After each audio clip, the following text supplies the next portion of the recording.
Thank you. So to review, the lateral area is the ribbon around the outside, in other words, the perimeter of the base, and how many of them stack up times the height. So I want you to please use this new formula that you just entered in the back of your sheet and calculate the lateral area of the shape.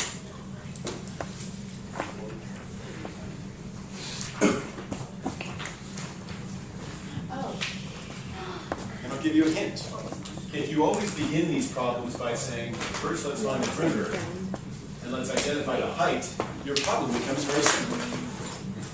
What's the perimeter of this base?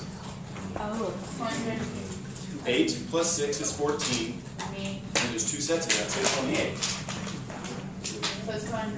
What's the height of this figure? 10 units.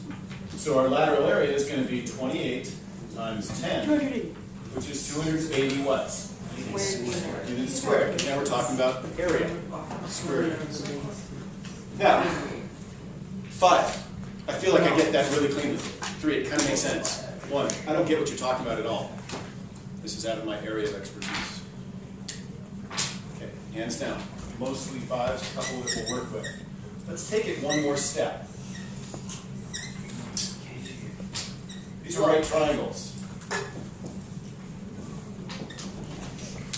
It is a prism with a triangular base this time. Please find the lateral area of this figure.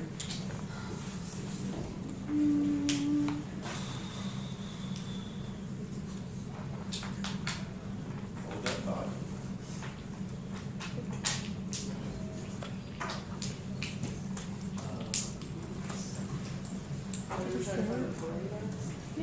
Excellent start. We have to begin by finding the perimeter of the base and identifying the height. The height's easy, right? What's the height of this figure?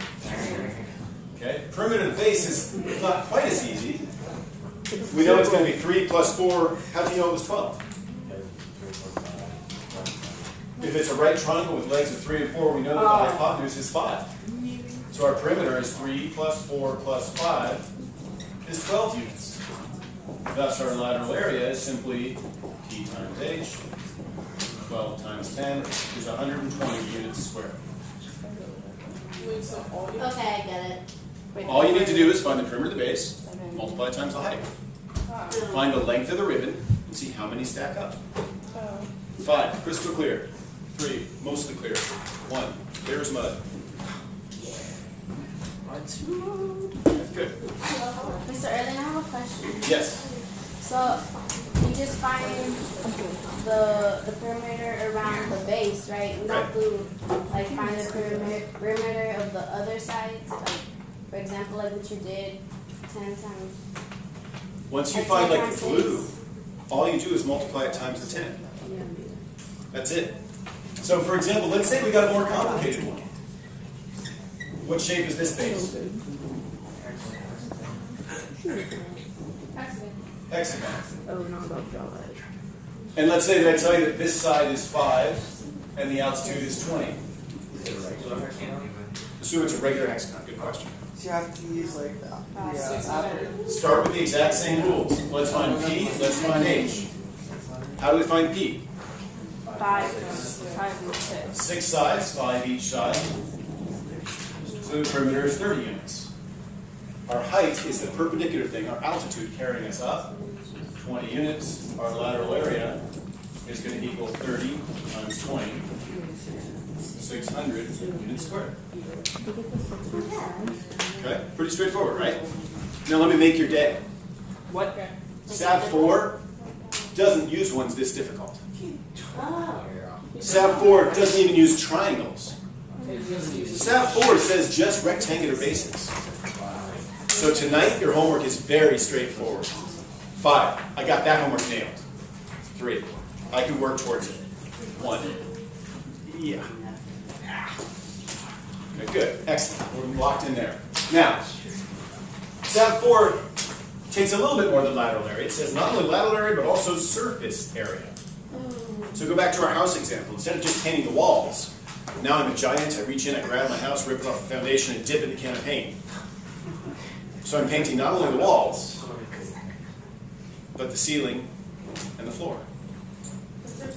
All 6 sides of the cube.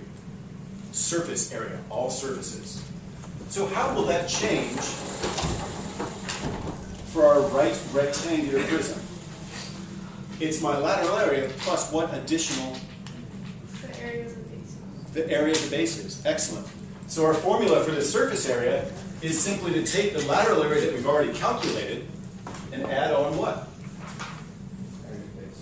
2 times the area of the base. And again, notice that the top of your note sheet has a definition for the variable such that a capital B represents the area of your base.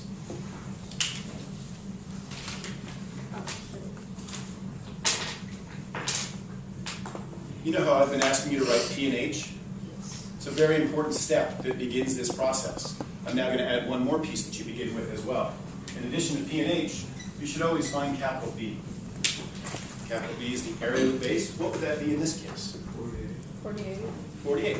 6 times 8, because this is a rectangle. I'm sorry, I should have mentioned that to show it's a rectangle. And it's a unit squared because it's an area measurement. So now, when I find my surface area, I'm simply going to take my lateral area that I calculated previously, and what do I add to that? 48. 2 times 48, which is 96, so that's going to be 374 units squared. Lateral area plus 2 of the base areas. So what's the third piece of information I should add on to this example? Big B. How would I find the area of this particular shape? 4 divided by 2. Good. 3 times 4 divided by 2. 3 times 4 divided by 2. Yeah, and then later. Right, but not for B. What? Right? Because it's a triangle. This is a right triangle. So the area of a right triangle is base times height over 2. 3 times 4 is 12, divided by 2 is 6.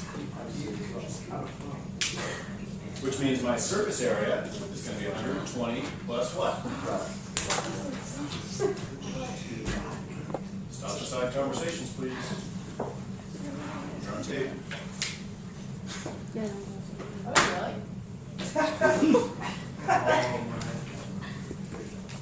Okay? What about that one up there? Is that something we would know how to do?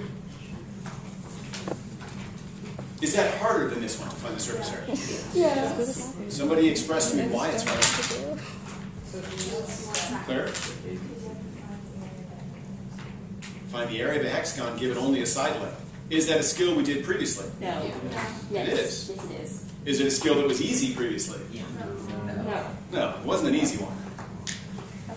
So again, is this today's stuff? Like up there? No. It's for later, but you will have to do it eventually. I am going to ask you to address one of those pieces in that test that I think people generally had difficulty with. And it's in the same concept here. This is now an equilateral triangle-based prism. If I told you the height was 10, and I told you the side was 4, is that an easy problem? Yeah. Perimeter is what? Yeah. 12. So lateral area would be 120. 12 times 10 is 120. Right? Find the area for the surface area is a little harder, isn't it?